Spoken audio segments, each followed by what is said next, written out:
Welcome back to the AI Daily Brief Headlines Edition, all the daily AI news you need in around 5 minutes. All we can talk about on this show in 2026 seems to be the rise of agentic coding and its proliferation into all the sectors, not just software engineering, and now that proliferation is showing up in the numbers. Sources tell Bloomberg that Cursor surpassed $2 billion in ARR for February, doubling in 3 months. This news came as a massive shock to the enfranchised AI users on X, who've spent the last few months hopping between Claude Code and Codex, and who have recently decided that Cursor is doomed. At the end of February, Kyle Russell, who is a development lead at AI finance software startup Valin, posted, "This morning our CEO Andrew Wang requested that his Cursor seat be removed since he's so deep into Claude Code, and it kicked off an internal cascade of requests. The cascade resulted in 90 canceled seats and triggered a wave of people on X noticing that they also haven't touched Cursor in months." Didi Das of Menlo Ventures noted that the dynamics of enterprise procurement are far different to the rapid service switching in startups and solopreneurship. He wrote, "Narrative violation, Cursor goes from $1 billion to $2 billion in 3 months. Claude Code went from 0 to $2.5 billion in 8 months.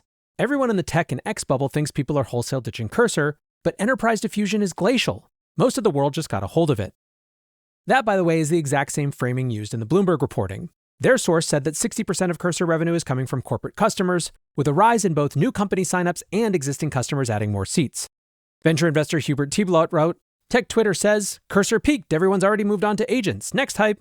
Reality, ARR just doubled in 3 months to $2 billion. The adoption S-curve still has tons of runway left. Early adopters might be moving on, but the mainstream is finally showing up."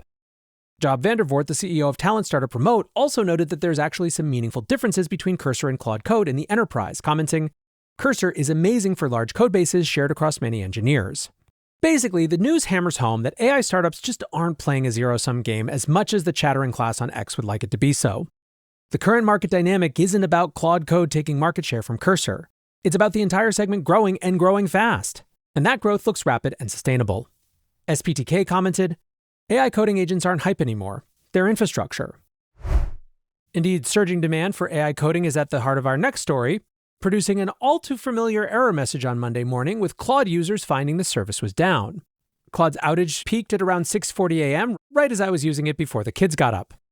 Complaints fell by a third by 8:40, but Anthropic said in a WhatsApp statement that consumer-facing services were still unavailable. They wrote, "We appreciate everyone's patience as we work to bring things back online while experiencing unprecedented demand for Claude over the last week." Now, Anthropic has struggled with this in the past. The company has suffered massive compute constraints as they scaled, especially around new model releases. It is worth noting, however, that the launch of Opus and Sonnet 4.6 featured no major complaints, but this surge in usage, of course, was far less foreseeable than a model release. I'm referring, of course, to the huge uptick in Anthropic downloads that came in the wake of the whole skerfuffle with the DoD. Indeed, according to data from Sensor Tower, ChatGPT uninstalls tripled in a day between Friday and Saturday.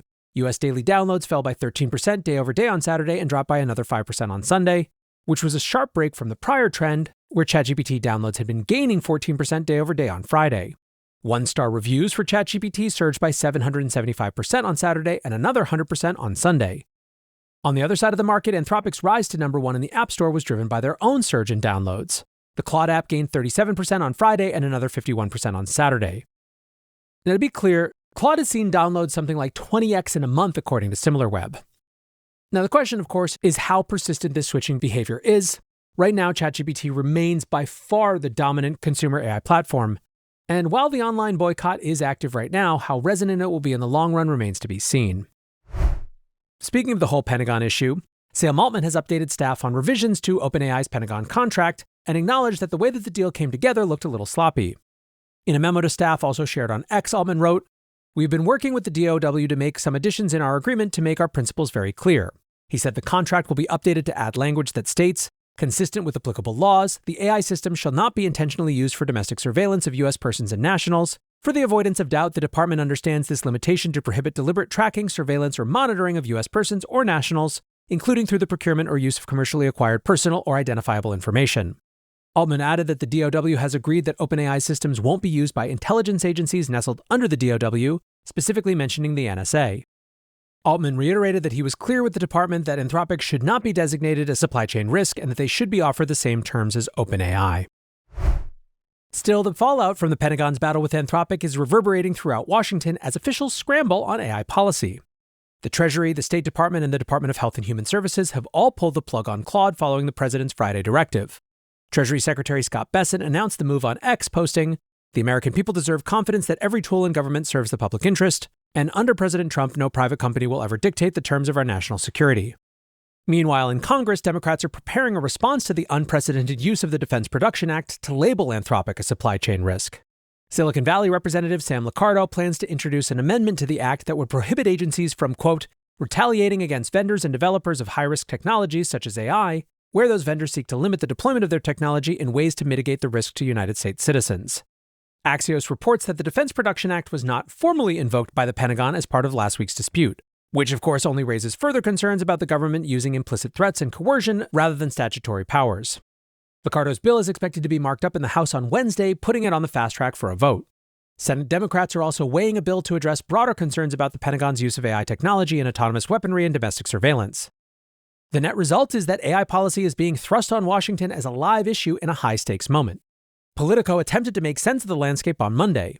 They noted that the situation is scrambling the politics of AI, writing, "These aren't partisan arguments, but internal disagreements between tech-focused founders, researchers, and advocates are becoming more important politically as the issue of AI rises in salience. And in the past few days, they've suddenly become central to a hugely consequential political fight, whether Hegseth and Trump are aware of them or not." Lastly today, a fun little speculative one. You might remember that around the Super Bowl, we got this leaked video that looked like Alexander Skarsgård wearing these weird bell ear device things and holding a metallic puck-shaped object. The backstory initially was that OpenAI had originally planned to air that ad during the Super Bowl, but when OpenAI staffers disavowed that rumor, most ended up chalking up the video as a hoax. On Monday, however, Atom founder Zach Dive posted a picture and a video of Airbnb co-founder and U.S. government chief design officer Joe Gebbia in a San Francisco coffee shop. In front of Gebbia is a metallic puck that looks identical to the device from the advertisement, and if you look closely, he's also wearing a pair of metallic earbuds that match the ones from the ad. Now, when this came out, I said that I wouldn't be surprised if this was early guerrilla marketing, and we found out later on that this actually was real. YouTuber and AI educator Matthew Berman agrees, writing, "Conspiracy Corner, this is actually the Johnny Ive X OpenAI device. They actually made this ad and decided the marketing approach will be deny and build curiosity. Now they have the CDO of America getting caught, quote unquote, in a coffee shop with the device. Chalk me up as thinking this is all a plant for a broader campaign, which if that's the case is pretty cool. For now, however, that is going to do it for today's headlines. Next up, the main episode.